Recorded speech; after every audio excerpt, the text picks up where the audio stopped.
Shalom Bapak Ibu, Saudara-saudari yang dikasihi Tuhan. Kita berjumpa kembali di hari yang baru, anugerah pemberian Tuhan.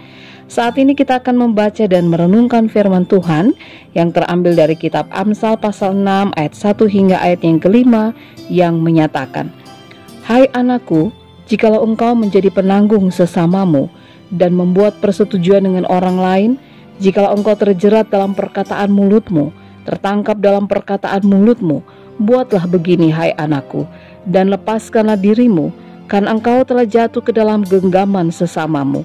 Pergilah, berlututlah, dan desaklah sesamamu itu. Janganlah membiarkan matamu tidur, dan kelopak matamu mengantuk. Lepaskanlah dirimu seperti kijang daripada tangkapan, seperti burung daripada tangan pemikat." Demikianlah pembacaan Alkitab. Dikisahkan si A ditelepon dan diintimidasi oleh salah satu dari jasa peminjam keuangan online. Si A tidak meminjam uang, tetapi sahabatnya yang meminjamnya. Namun karena terlambat membayar, maka saat penagihan bukan hanya sahabatnya yang diintimidasi, tapi juga orang-orang yang memiliki data kontak di HP-nya. Dan ia adalah salah satu dari yang diintimidasi oleh peminjam keuangan online tersebut. Merasa tidak nyaman, si A kemudian melaporkan hal ini kepada pihak yang berwenang. Mungkin bukan hanya si A saja yang mengalami situasi seperti itu, karena jika kita mendengar berita atau membaca di medsos beberapa waktu lalu, sangat marak kasus-kasus tersebut. Yang pasti hal itu memberikan dampak buruk bagi si peminjam dan juga bagi orang-orang terdekat sang peminjam, karena intimidasi yang berdampak pada psikologis. Bapak, Ibu, Saudara-saudari yang Tuhan Yesus kasihi, penulis kitab Amsal memberikan sebuah nasihat. Jika seseorang sudah menjadi penanggung jawab sesama dan membuat persetujuan dengan orang lain, maka ia harus melepaskan dirinya, karena hal tersebut dianggap sebagai sebuah jerat. Kenapa sebuah jerat? Dalam sebuah tafsiran, kata menjadi penanggung jawab sesama dikaitkan dengan penjamin hutang orang lain. Jika orang yang berhutang tidak membayar, maka orang yang menjamin berkewajiban membayar.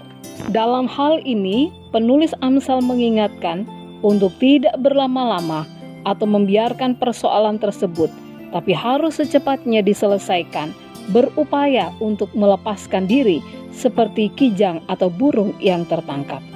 Pesan Amsal jelas. Yang pertama, jika sudah terlanjur masuk dalam sebuah persoalan, maka segeralah menyelesaikannya. Jangan menundanya, seperti yang dikatakan oleh Amsal, jangan membiarkan matamu tidur dan kelopak matamu mengantuk. Hal yang kedua, berupayalah tidak masuk dalam jeratan yang merugikan diri kita. Karena untuk keluar dari jeratan tersebut membutuhkan perjuangan yang luar biasa. Contoh yang dikatakan oleh Amsal, harus pergi, berlutut, dan mendesak sesama.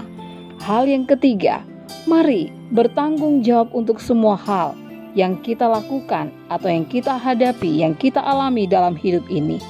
Jangan cepat menggampangkan sebuah persoalan. Kalau harus menjadi penjamin sesama, perhatikan segala sesuatunya dengan baik, semua aturan-aturan yang dibutuhkan, sehingga jangan kita terjebak dan pada akhirnya kita tidak bisa keluar dari jeratannya. Tuhan Yesus menolong kita semua. Amin. Bapak, Ibu, Saudara-saudari yang Tuhan Yesus kasihi, mari kita berdoa. Tuhan Yesus yang baik, kami mengucap syukur untuk firman-Mu yang selalu mengingatkan kami. Berikan kami kemampuan ya Tuhan, agar ketika kami hidup bersama dengan orang lain, kami tidak menggampangkan segala sesuatunya. Kami tidak menjadi pribadi yang mudah terjebak atau menjeratkan diri kami, sehingga sangat sulit keluar bagi kami. Dan kami mohon kepadamu, jika saat ini kami sudah terlanjur, biarlah roh hikmat Allah memampukan kami untuk kami bisa keluar dari jeratan-jeratan yang membuat kami terjebak di dalamnya. Dan secara khusus ya Tuhan, merugikan orang lain. Di dalam nama Tuhan Yesus kami berdoa. Amin.